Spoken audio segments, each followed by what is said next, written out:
Have you ever heard the desert sing? I'm not talking about the howl of the wind or the rustle of sand. I mean a real, human-like song rising from the dunes themselves. For centuries, travelers in the vast expanse of the Sahara have returned with chilling tales. Stories of haunting melodies that seem to have no source, echoing across the endless sea of sand, especially as dusk falls. Most people dismiss these as hallucinations, tricks of the mind caused by heat and exhaustion. But what if they weren't?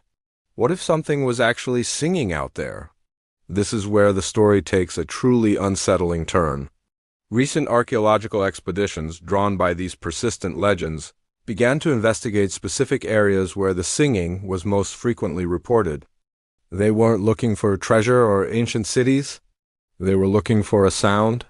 As they dug deep beneath the shifting dunes, they found something that defied all explanation. It wasn't pottery, it wasn't tools. It was human remains, but like none they had ever seen before. Skeletons, perfectly preserved by the arid climate, were found in strange, vertical positions. And the most terrifying detail? Every single skull had its mouth fossilized wide open, as if frozen mid-scream or mid-song. The discovery sent shockwaves through the scientific community. How did these people get here? Why were they all buried this way, with their mouths agape? The local legends, once dismissed as folklore, suddenly seemed terrifyingly plausible. The old stories claim that the desert is not a dead place. It's a living, breathing entity, and it learned how to sing in the most brutal way imaginable. The legends speak of ancient rituals, of people being buried alive as sacrifices to the desert gods. As they struggled for their last breath, their final cries and songs were absorbed by the very sand that consumed them. The desert, the stories say, learned their melodies, memorized their voices, and now it sings their songs back to the world. This horrifying choir isn't just a single, monotonous sound. Witnesses and researchers claim the songs change. They shift with the direction and intensity of the wind. A gentle breeze might carry a soft, melancholic lullaby across the dunes. But when a fierce sandstorm rages, the sound transforms into a powerful, tormented chorus, a symphony of anguish and despair.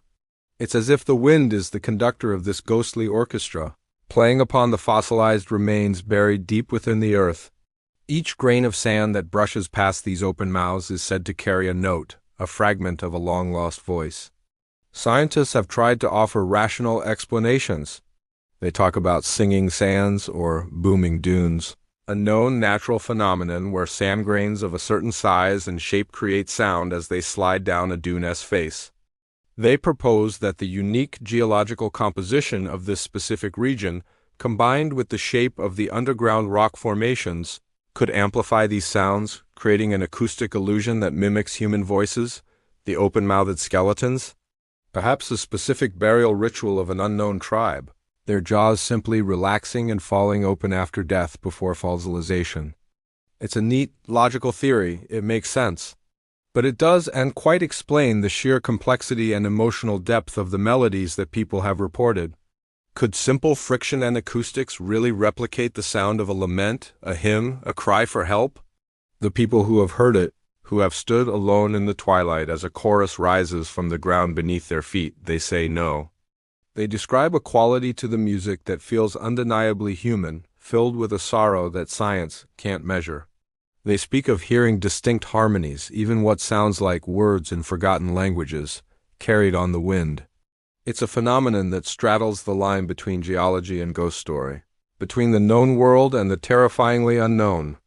The area has now been nicknamed the Choir of the Sahara.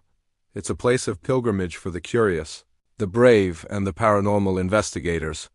They come with sophisticated recording equipment, hoping to capture definitive proof of the singing sands.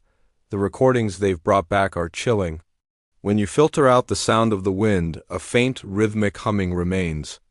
Sometimes it's a low drone, other times it has a series of rising and falling tones that sound eerily like a human choir warming up. Skeptics argue it's just patterns in the noise, our brains trying to make sense of randomness. But for believers, it's the voices of the damned forever trapped in the sand. Imagine standing there as the sun dips below the horizon, painting the sky in shades of orange and purple. The world goes silent for a moment, and then it begins. a low hum that seems to vibrate up from the solace of your feet. It grows, splitting into different tones, weaving a complex, heartbreaking melody that fills the air. You look around, but there's no one. Just you, the endless dunes, and the ghosts of the sand. Would you believe it was just the wind?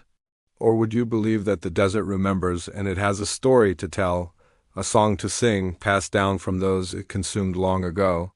The sand choir of the Sahara remains one of the world's most haunting mysteries, a chilling reminder that there are some sounds and some stories that may never be fully explained.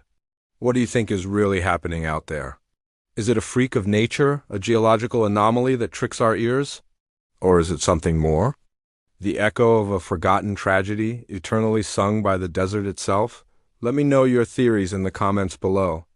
Thanks for watching, and if you enjoy exploring the strange and unexplained, make sure to like this video and subscribe for more journeys into the unknown. Stay curious.